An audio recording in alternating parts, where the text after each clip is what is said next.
League action today saw Germany. They could only manage a 1-1 draw away against Switzerland. Meanwhile, Spain beating Ukraine 4-0. We saw Ansu Fati become the youngest goal scorer ever for Spain. Ferran Torres getting his first goal as well in the international colours. And Sergio Ramos getting a brace. And whenever Sergio Ramos does anything, our mentions on the show blow up because of Steve Niccol's, obviously, take on Ramos and the fact that he's not a world-class defender.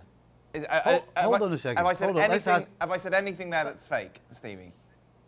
Well, I want to ask Danny, because Danny, I don't know whether Danny knows any of this, so... That's why it's let me ask Danny. Okay. Danny, if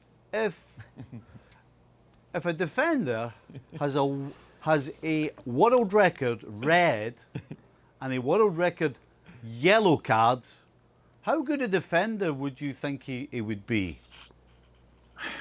Yeah, I understand your point, Steve, 100%, because you want as many players as you can on the pitch. But the one thing I would say is that with Ramos, okay, that's fine, Your Honour. No. Okay, Dan, what do you want now? Can I not finish though? It's my witness. It's my witness. Danny, is Sergio Ramos world class despite his disciplinary record? Yes. World class what? Defender. Yeah. Defender. I'd have him in night. Right. Let's just make it clear. Right, okay, we will now ask the question, is he a world-class defender, Danny? Yeah, I think he is a world-class defender, yeah, 100%. You don't play for as long as he has at Real Madrid and do what he's done for Spain if you're not. How do you get world record red and yellow cards if you're a world-class defender? Please explain that to me. Unfortunate. Come on, I mean, it's unfortunate. Listen, defending is about decision-making and starting position, right? And if you've got world record red and yellow cards, then your decision making's rotten and your starting position's rotten. Stevie, let me ask you this then, okay? Name me 5 better centre backs than him in world football now. Shut up! That's not the question. The question is he world class? Every single defender in the world could be absolutely rotten. But that doesn't make him world class. No, no. What I'm saying is, if you're world class, you're considered world class in your position. It's not who's the best now. It's is he world class? And as I've explained to you, and I'll tell you one more time, just in case you never heard me. If you've got world record red cards, world record yellow cards, defending is about decision making and starting position. And if you've got that record, then you're making a mess of it. So don't give me this world class patter. Yes, he's good, but he ain't world class. Listen, when you're looking at world class centre backs at the moment, you look at you don't compare to previous eras. You look at the here and now, and if you're talking about world class centre backs, which are the best centre backs in world football, he's probably in the top 4. So we're not comparing them to the past. We're comparing them to now. Of course you are, because that's when he's playing. Listen. If there was 100 centre backs playing in the Premier League and they were all rotten, would you say the best one's world class? No, but we're not talking about the Premier League. We're talking about world. That's why we're saying world class. I think you've got Van Dijk. What's a lot of nonsense? What's a lot of rubbish? You've got Van Dijk, without question, arguably the best centre back in the world. But then after that, who's behind Van Dijk? That's Ramos, not the question. Ramos is right the question is a world-class defender. And yes, it does include players from the past. The reason we call people world-class is because we actually compare them to previous players and players up and coming. That's how we determine how good somebody is.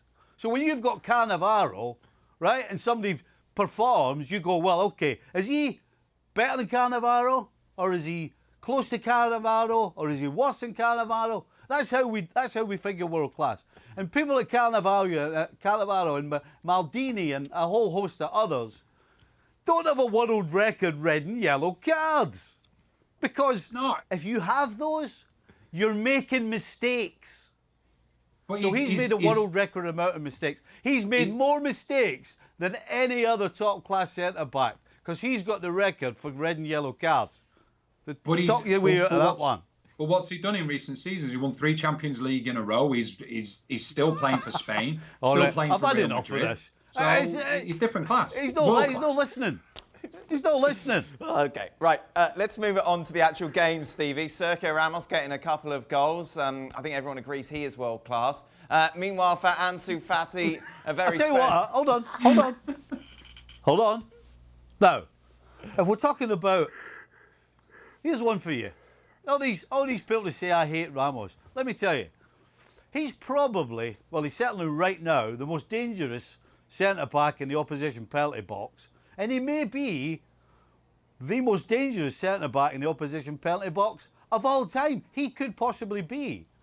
So, don't say I just don't like Sergio Ramos. That's not true. Okay, you can ask the next one. Sergio Ramos then with 2 goals. But what a moment this is for Ansu Fati, breaking that record, become the youngest ever goal scorer for Spain.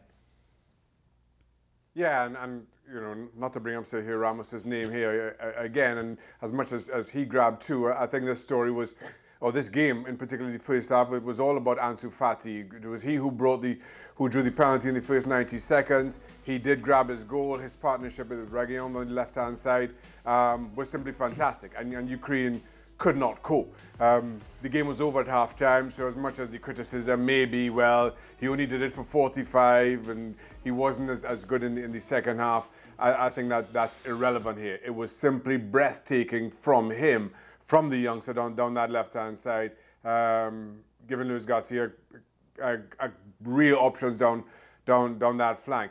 He was fantastic. He was unplayable to Ukraine, who barely got over their own half during the course of this game. Meanwhile, Stevie, your focus was on the German game. They went 1-0 up. You thought from then they were going to kick on, but in the end it finished 1-1. I think they were lucky to get a point. Listen, if Switzerland had a goal scorer or anybody in the front line that knew how to put the ball in the back of the net, then Switzerland would have won this game. I mean, they started well enough, Germany, but the truth is, the majority of the game, they were pretty average, and I thought Switzerland were way better. I don't really like the combination of Werner and Sané up front. It didn't really work for me. And there actually wasn't that many good things about this German performance. I think they were lucky to get a point, quite honestly, and they still haven't won a game in this Nations League tournament since it started. Gentlemen, thank you very much. The Nations League continues on Monday. The big game, the Netherlands against Italy.